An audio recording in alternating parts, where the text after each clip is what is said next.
नमस्कार साथियों, स्वागत है आपका हमारे YouTube चैनल में। आप छत्तीसगढ़ के किस जगह से हमारे समाचार सुन रहे हैं, कृपया कमेंट बॉक्स में लिखकर हमें ज़रूर बताएं। रायपुर से प्रस्तुत हैं छत्तीसगढ़ के समाचार। समाचारों के साथ मैं रजनी शुक्ला। पहले मुख्य समाचार। स्वच्छता के प्रति लोगों को जागरूक करने के लिए प्रदेश में स्वच्छता ही सेवा अभियान कल से शुरू। छत्तीसगढ़ उच्च न्यायालय ने सामाजिक आर्थिक बहिष्कार के मामले में 6 जिलों के कलेक्टरों को नोटिस जारी किया। इस वर्ष किसानों को समर्थन मूल्य पर धान और मक्का बेचने के लिए एकीकृत किसान पोर्टल में 31 अक्टूबर तक पंजीयन कराना होगा और संघ लोक सेवा आयोग द्वारा आयोजित इस वर्ष की सिविल सर्विस मुख्य परीक्षा आज से शुरू हो रही है। अब समाचार विस्तार से। स्वच्छता के प्रति लोगों को जागरूक करने के लिए प्रदेश में स्वच्छता ही सेवा अभियान कल से शुरू हो गया है। पंचायत और ग्रामीण विकास मंत्री रविंद्र चौबे ने कल इस अभियान का शुभारंभ किया। इस मौके पर श्री चौबे ने जन जागरूकता के लिए तैयार किए गए स्वच्छता रथ को हरी झंडी दिखाकर रवाना किया। यह स्वच्छता रथ आगामी 2 अक्टूबर तक प्रदेश के विभिन्न स्थानों का भ्रमण करेगा और इसके माध्यम से लोगों को स्वच्छता के प्रति जागरूक किया जाएगा। यह रथ ग्रामीण क्षेत्रों के हाट बाजारों और अन्य सार्वजनिक स्थानों का विशेष रूप से भ्रमण करेगा, जहां एक ही स्थान पर अधिक से अधिक लोगों को स्वच्छता के संबंध में बुनियादी जानकारी दी जा सके। गौरतलब है कि देश भर में स्वच्छता को लेकर लोगों को जागरूक करने के उद्देश्य से यह अभियान हर वर्ष 15 सितंबर से 2 अक्टूबर तक चलाया जाता है। इस अभियान के दौरान ग्रामीण क्षेत्रों में विशेष रूप से साफ सफाई पर ध्यान दिया जाएगा। इसके अंतर्गत सार्वजनिक स्थानों पर जमा कूड़े कचरे को श्रमदान के माध्यम से साफ किया जाएगा। इस अभियान में स्थानीय जनप्रतिनिधियों, अधिकारियों और ग्रामीणों की भागीदारी भी सुनिश्चित की जाएगी। छत्तीसगढ़ उच्च न्यायालय ने सामाजिक आर्थिक बहिष्कार के मामले में 6 जिलों के कलेक्टरों को नोटिस जारी किया है। यह नोटिस रायपुर के अलावा जांजगीर चांपा, कांकेर, बलौदाबाजार, रायगढ़ और धमतरी जिले के कलेक्टरों को दिया गया है। वहीं राज्य विधिक सेवा के सचिव, गृह सचिव, पुलिस महानिदेशक और संबंधित जिलों के पुलिस अधीक्षकों को भी नोटिस जारी कर अदालत ने 6 हफ्ते के भीतर जवाब देने को कहा है। गौरतलब है कि प्रदेश में कार्य करने वाली एक सामाजिक संस्था ने हाई कोर्ट में जनहित याचिका दायर की है। याचिकाकर्ता की ओर से कहा गया कि प्रदेश के विभिन्न थानों में सामाजिक प्रताड़ना और बहिष्कार के मामले दर्ज हो रहे हैं, लेकिन पुलिस और प्रशासन के साथ ही राज्य सरकार द्वारा इस संबंध में कार्यवाही नहीं की जा रही है। याचिका में यह भी कहा गया है कि छत्तीसगढ़ में सामाजिक बहिष्कार प्रतिषेध कानून लागू नहीं है। इसी वजह से कुछ समुदायों द्वारा सामाजिक बहिष्कार के फैसले सामने आए हैं। याचिकाकर्ता ने अदालत से मांग की है कि ऐसे मामलों में उचित कार्यवाही के लिए राज्य सरकार और प्रशासन को निर्देशित किया जाए।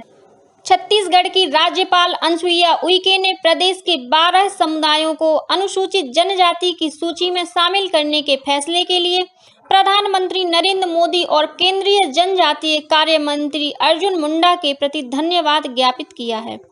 केंद्रीय मंत्रिमंडल ने अपने एक महत्वपूर्ण फैसले में प्रदेश की 12 जातियों को अनुसूचित जनजाति में शामिल करने की मंजूरी दी थी।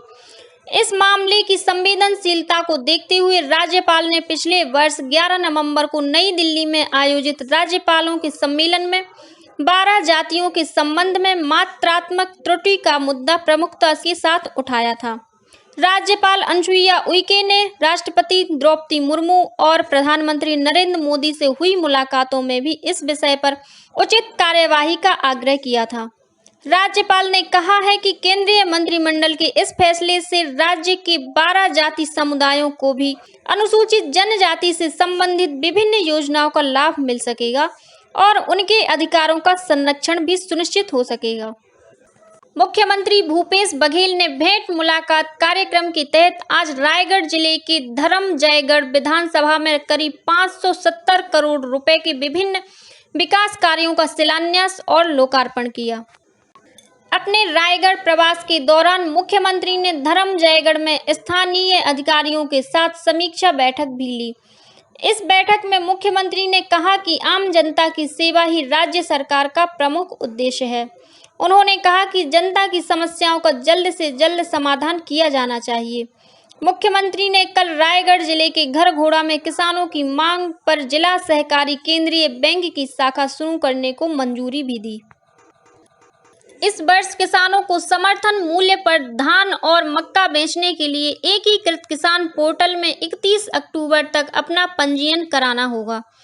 किसान पोर्टल में पंजीयन कराने वाले किसानों से ही समर्थन मूल्य पर धान और मक्के की खरीदी की जाएगी। खाद्य और नागरिक आपूर्ति विभाग के अधिकारियों ने बताया है कि पिछले वर्ष समर्थन मूल्य पर धान बेचने वाले किसानों को दोबारा पंजीयन की आवश्यकता नहीं है। वहीं चालू खरीफ मौसम में पहली बार समर्थन मूल्य पर धान और मक्का बेचने वाले किसानों के लिए किसान पोर्टल में पंजीयन कराने की प्रक्रिया जारी है।